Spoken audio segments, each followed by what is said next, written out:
My name is Max. My name is Eric.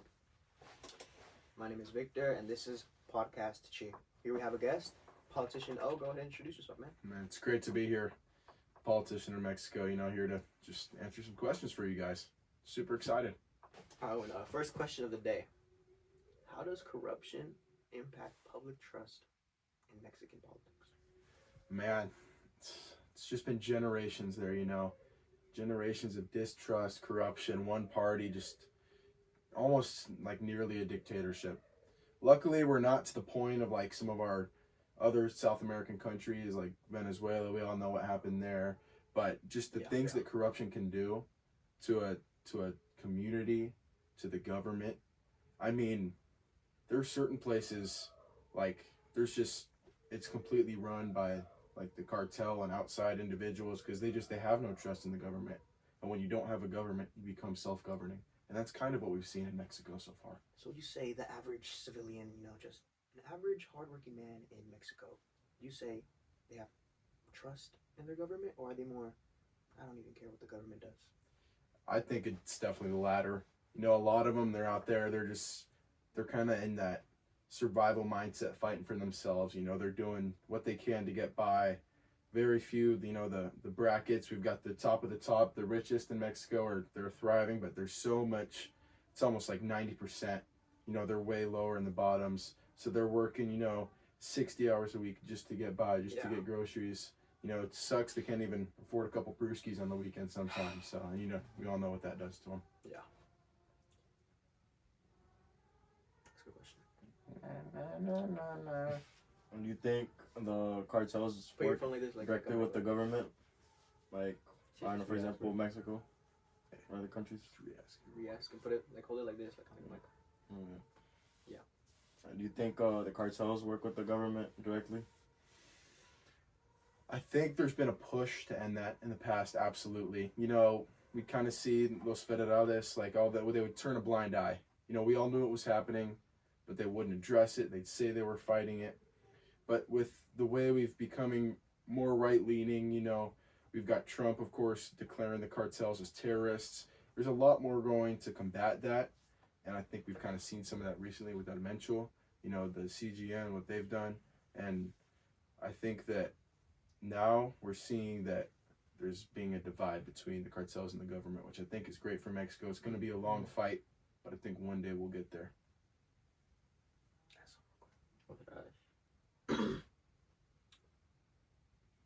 What's his opinion on El 5, Mencho? 5. Yeah, y'all gotta talk to though, for real, or else it's just like an interview. Yes, bro, it's a podcast. Everyone have their phone like this, so like anything you say, it's heard. Yeah. I see it. Y'all fools gotta put input too, for real. I don't even have a mic. Shit, I'm in a phone thing, for real. Shit, when have you put input besides asking a question to don't reach me? You sure 5? Whatever you want to ask. Shit, I want to ask OD's humble and honest opinion about El Mencho. Alright, just go like this and ask. Podcast, we all talk. So, what are your thoughts on El Mencho's recent passing? Do you despise the cartel? Absolutely. That's been my whole push. 38 years in office, fighting just to get rid of all the atrocities that the cartel has caused. El Mencho was a big part of that. Ruled for years, most wanted man in Mexico. I think we could have handled that better. I think there could have been discussions had before we just, up and killed them. And then we saw the riots, the outrage from the cartel itself. But I think with him out of the way, they don't have a leader. He was pulling so many of them together. When you don't have leaders, so many criminals like that, they're going to kind of turn wild. They're not going to be organized. They're going to do, a lot more things on their own. We'll probably see a rise. Let me stop you there. Would you say El Mencho's death caused more harm than good, or more good than harm? Well, I think you don't have a mic, so like. And let me stop you there. Would you say El Mencho's death caused more harm than good, or more good than harm? I think it's a bit of both worlds. I think this month, we're going to see more stuff like what's been happening, without the cars burning, the explosions. So I think for now, it has been more harm, but in the long run, it will certainly be more good. If we continue this fight, if we push against them, they'll realize that, ages of corruption, no law, you know, the wild west, they're going to come to an end. And I think this is the beginning of that awakening. And where you think we'll see these ends? That's tough, you know. Could be in the next 5 years, could be after our lifetimes. But I just think if we keep power in the right hands and we push as hard as we can, it will come to an end. But we just have to ensure that our elections, our officials, you know, our police, they all stay as true as possible and we avoid corruption. Because just even one president who's incredibly corrupt, we can go right back to where we were before. Turn this way. Your right nostril. Anything you would want to add, Hunch? I mean, anything you would like to add, Max? I agree with what he's saying. You know, I feel like all this corruption, you know, has to end. It seems like our video cut off for a second, but we do have the audio, so you guys will kind of see a black screen for a minute, but we got the video back, so let's begin. Let's continue. Continue, yeah. Let's commence. Let's Just like beginning. resume. Let's see. Politician. Oh, is it time yet to talk about Venezuela's president's capture, Epstein files, Israel? Yeah or no? It's your call, bro. Video? For the deep questions. Yeah. Listen, politician. Oh, we understand you come from Mexico, right? Yes. Where were you born? I was actually born in Caracas, Venezuela. So I'm sure So you you're heard not about Mexican? I'm a politician in Mexico, but you don't actually have to be born there to be a politician. Again. My fault. Politician, if you don't mind me asking, where were you born? I've lived in Mexico since I was about 8, but I was actually born in Caracas, Venezuela. Nice, man. So I'm sure you've heard about the presidential capture. Yes. Thoughts on that? I've had many family members, friends who have been affected by that, and I don't know, I think it's a really nuanced issue, you know, because in some ways he was not a good president at all with what he was doing, but at the same time it seems like the new president is just going to be, you know, kind of under Trump's wing, almost as if she's a puppet.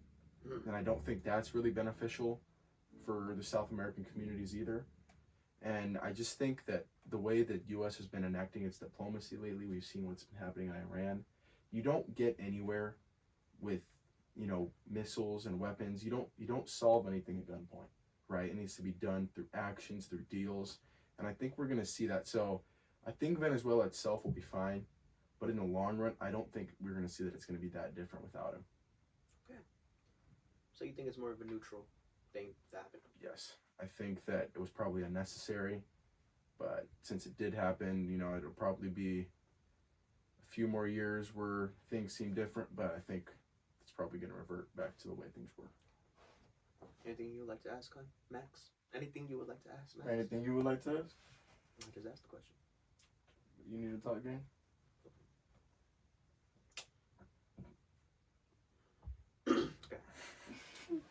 Moving on, a little off topic now. Just, you know, out of my own curiosity. We understand we want to keep it on topic of Mexican culture, Mexican politicians, right? Politics and all that. But have you seen the Epstein files? Yes.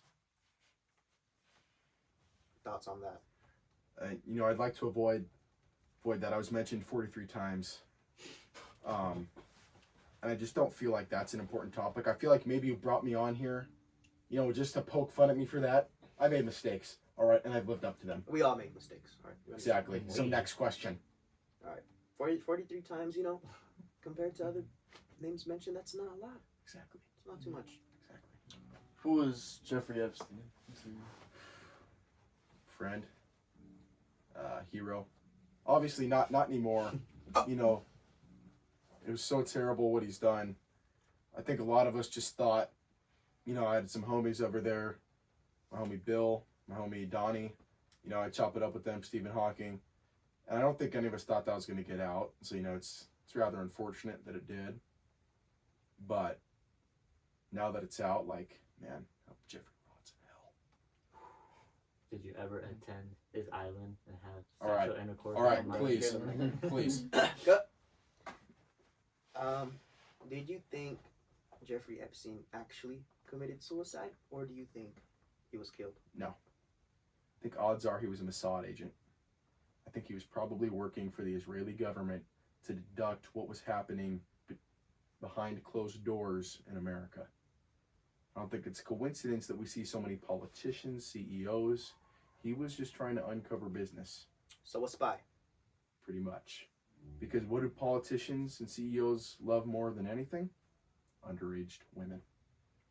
And he knew that, and he exploited that. That is true. Very true. What do you think about Maxine Goswell's father being a publisher for a lot of children's history books? Do you think that's a coincidence? I think that's probably where Ghislaine got her knowledge, but I guess I would say it's probably not a coincidence. And yeah, I'm tired of this topic, to be frank with you. Let's move on. Max, would you like to ask a follow-up question? I think Eric could ask the next. I should ask the next one. Mike, aquí, güey. It's all you're gonna repeat the movie, man. So To attend intro. I go. Alright. Now, since this is a more sensitive topic for you, I'll do the due diligence of moving on. Let's see.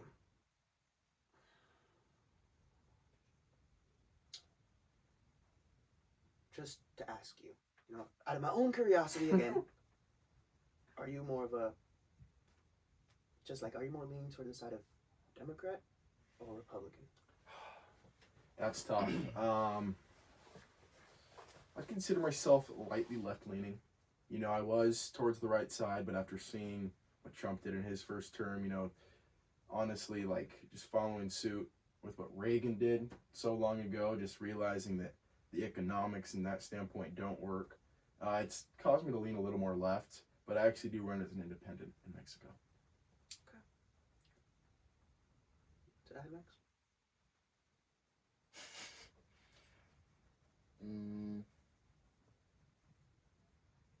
Sure, I don't know. Eric. Bro, imagine we did an album. You guys expect me to do all the work on the album too? This is just talking. Politics. Every time I ask a question, let's move on to the next question. Bro, You asked about the Epstein files. No cap. I mean, the Well, these folks ask about the Epstein files, and Gosling then I wasn't that bad. answered it. Alright, but the other one, now you had sex with kids, bro. What is that? For real. Cause bro's like he was chopping up with Donnie and Dylan, but then I asked if he had sex with a kid. It's going too far. Okay, but it's cool, bro. Like, it's not like actual. No good. You're asking if Jeffrey Epstein killed himself on a school podcast, That's not like, but that's I'm not that pushing crazy. the line. It's like, Like, that's like a genuine question. Because it's debatable, but I don't know.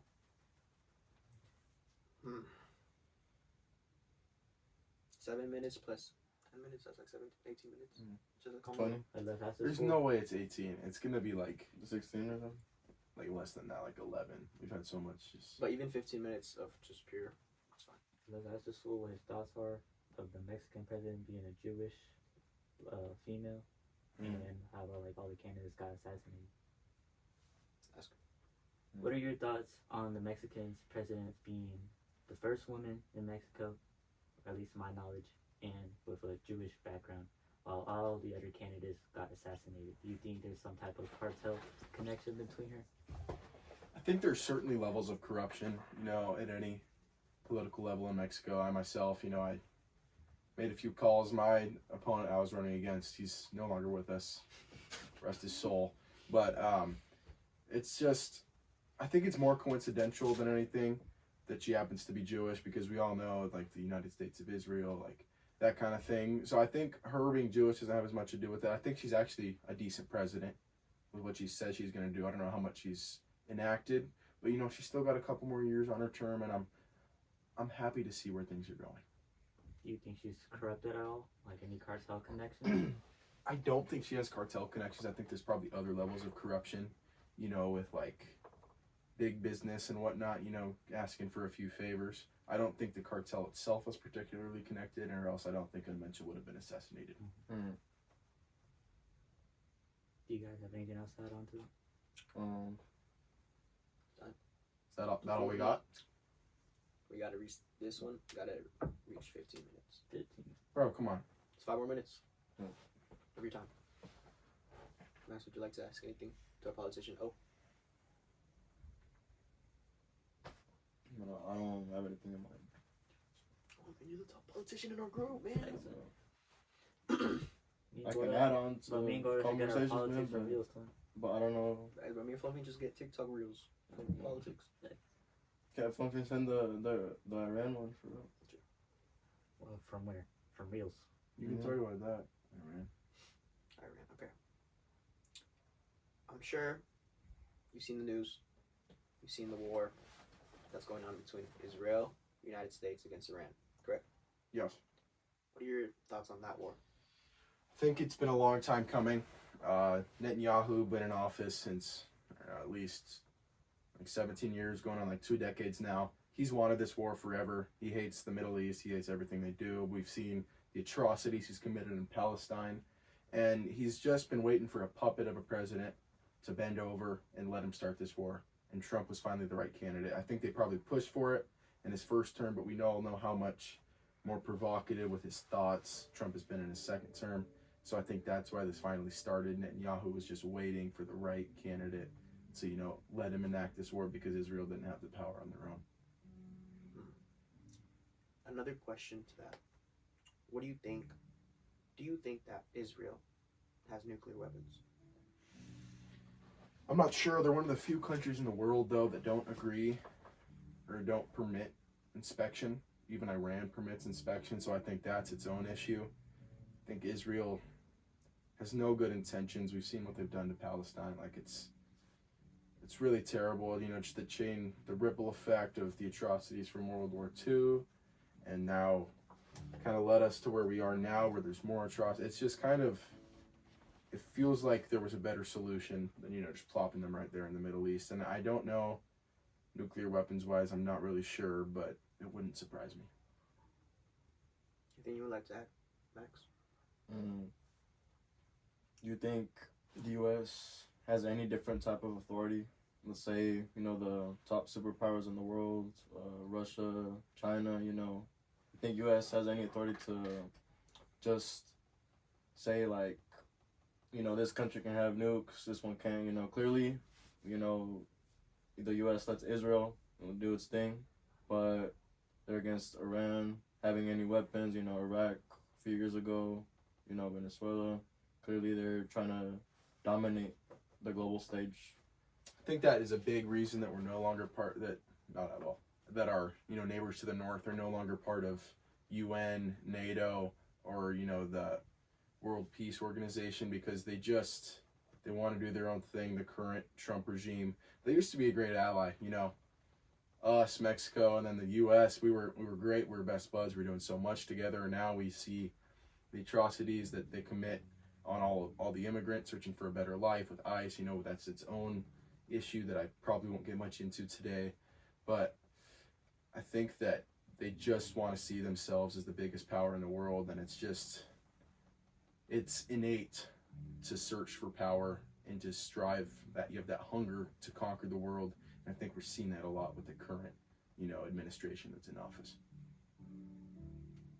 Do you like to add, Eric? No. Anything you'd like to add, Junior? We only have around 1 minute 30 seconds with you left, so just trying to think of a couple final questions here to ask you. Well, it's been great to be out here. Just curious about your guys' podcast. Who else you interview? What else you guys have done? Well, for our first episode, we did have a food connoisseur, Omar Hernandez. He's a professional food reviewer, and he had us review a very popular taco stand chain here in Vancouver. And for our next episode, we are going to interview a local thief. He's going to be anonymous, and he's going to be wearing a shiesty, and he would like to not be named or have his voice lowered. But he steals from the local Vancouver Mall. For our fourth episode, we're going to have 2 varsity captains of the local Heritage soccer team kind of just talk about their experience, what it's like being a student athlete and bilingual. Very interesting. kind of covering all facets there. I like that. I think for the Vancouver Maldives, I'm pretty sure he had an associate, and I think we should bring him on the podcast as well. Interesting. Little cliffhanger, huh? All right. Well, Thank you so much, guys. Really, it's been a great time. nice to meet you, Politician No. Nice to meet you guys on the flip side. More. Well, that's been episode 2 of Podcast Chi. We're your host, Victor. Eric. AMX.